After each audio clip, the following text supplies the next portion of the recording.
Hey there, scrappy friend. Suzanne here in the studio this evening to talk about Close to My Heart's Holly and Ivy paper line. Yes, I'm here in the evening because it's getting into the holiday season, and that means my evenings need to be a little bit more productive and a little less leisurely than the rest of the year.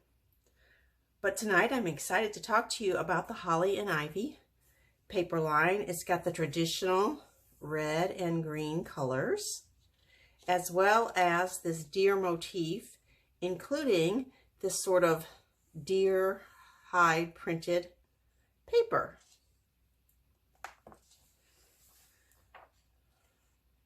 You can see it here in the Holly and Ivy paper pack and sticker sheet.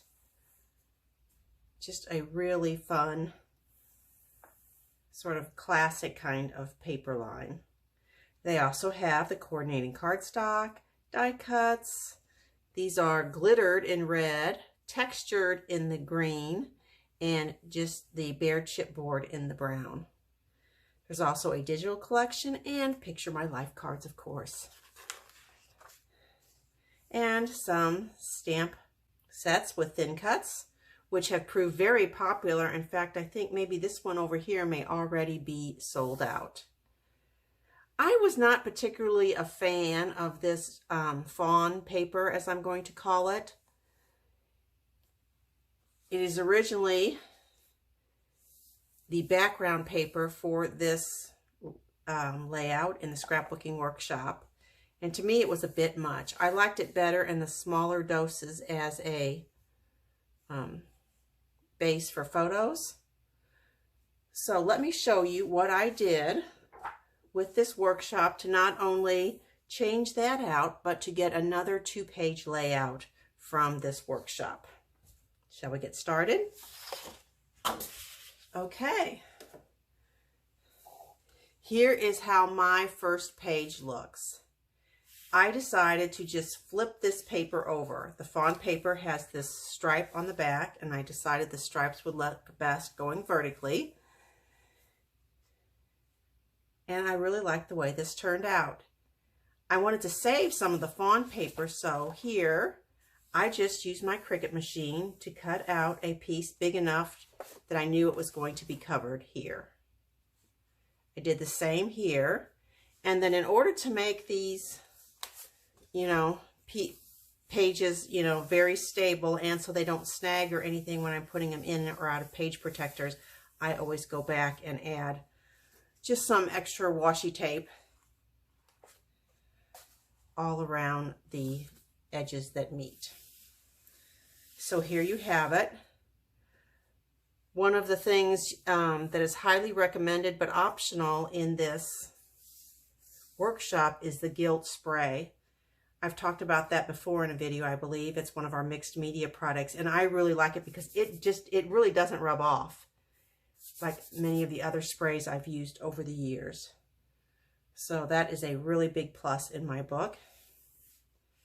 I have to say that there are so many die cuts to go along with this workshop, and when you add those along with the stickers, they have done some beautiful, beautiful layering, and they walk you through every step of it on their Facebook Live videos.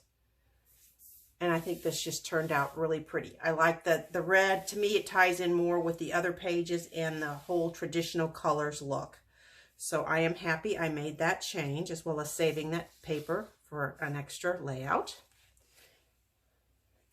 Here is the second set of layouts. This one is really pretty. I like this deer paper with the deers prancing and running through the fields. This is just really, really pretty. Again, since we're going to be using this chalkboard paper to cover up the middle, I did a little surgery, as you can see here. You see the different color because this is layered over the top. I could have actually cut just small pieces of this on each side, but I do like it to still feel like it's stable, so I went ahead and used the piece all the way across here. But there's another tip if you really like this paper and want to save it for something else. Again, we have all this beautiful layering. Here, half of the pieces are this chalkboard look. You'll notice I have a very thick line using a Jelly Roll white gel pen. The other optional product that you could use with this workshop, I had an older, different type gel pen in my stash, and when I went to use it, I found it was dried out. So I kept digging in my stash, and this is actually a Sharpie poster paint pen.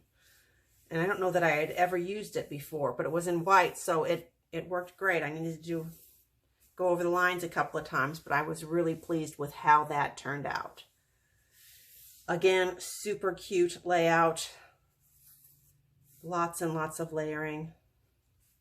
Very, very pretty. Okay, that's halfway through. Oops. Here is the third set of layouts as prescribed in the workshop. I like this one a lot too. Again, heavy use of the gold. I was quite generous with my gold gilt spray, but you may like a little less. On this one, this piece here, in order to be able to back this die cut, it's actually two different pieces, and they had you put both of these down on a white daisy piece of cardstock.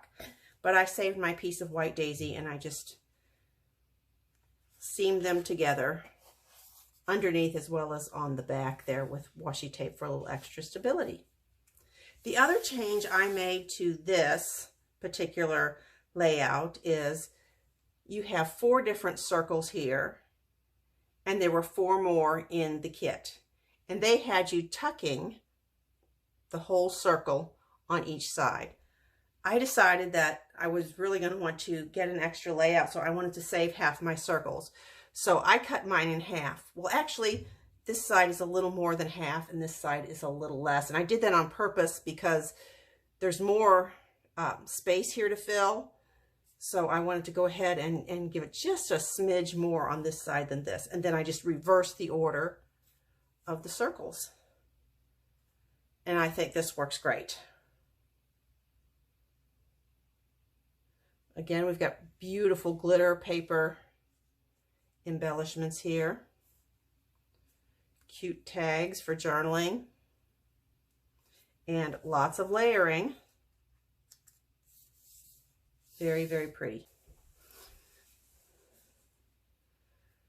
Okay, now here is the layout that I was able to get by using the pieces I had salvaged from the first 3 layouts and all of my leftovers. I decided to use a piece of this green plaid paper from the October-November mix-in. If you don't have the mix-in papers, although you should always buy the bi-monthly mix-in paper packs. They just come in so handy for stretching things. You could also use some almond or French vanilla or toffee, light toffee paper as the background. But I really like the traditional colors, as I say, the red and green, so I pulled this plaid. Okay, as you can see here, I've got these 2 large 9.5-inch squares, I believe those were. I have the 2 pieces of fawn. This, I believe, is what I actually cut, and it worked out as a nice photo mat having a 1/2-inch border instead of the 1/4-inch border we normally do. I think that's good to see a little bit more of this pattern. And then once I decided on that, then I just cut this one down to do 2 4x4 pictures. Okay, you can see the leftover blackboard here, leftover harbor. And since I had 1 piece of this light green pattern paper, I decided to make that sort of my title. So I put the Noel stickers right down the center of that and then made a cluster here. And here's where you can see I used those extra circles I had. This is the full-size circle with this green and brown plaid. And this red one I then took and I cut it down. It was, I think, a 1/2 inch smaller circle than this one. I just used a punch to make it smaller. And then I put the 'Tis the Season sticker in there to make a set of 3. So I've got 3 circles, and then I just filled in with some stickers and flowers. I used my remaining flowers, the red glitter here and the green texture, and I stacked them and used a little white brad in the center of all of mine. Over on this side, I also did another cluster. Here again, we have the other 2 circles, one original size, one smaller, along with this round sticker. I also had a partial sticker here that I thought looked nice to kind of just give a little more weight to this corner. Of course, another piece of chipboard. The other thing I did is to use a couple of stickers. I decided to give emphasis to these 2 photos with these 2 stickers, and I mounted them on a this piece of plaid paper, which is really about half of a tag that was on the very first layout. So that's where that came from. I like then that you've kind of got these 3 dark stickers going across to pull your eye across the page. It's nice when you can sort of have a place for your eye to start and then a way to get all across the page, and then having the balance of these 2 embellishment clusters. Speaking of which, let me give you a closer view of those. Here's this one.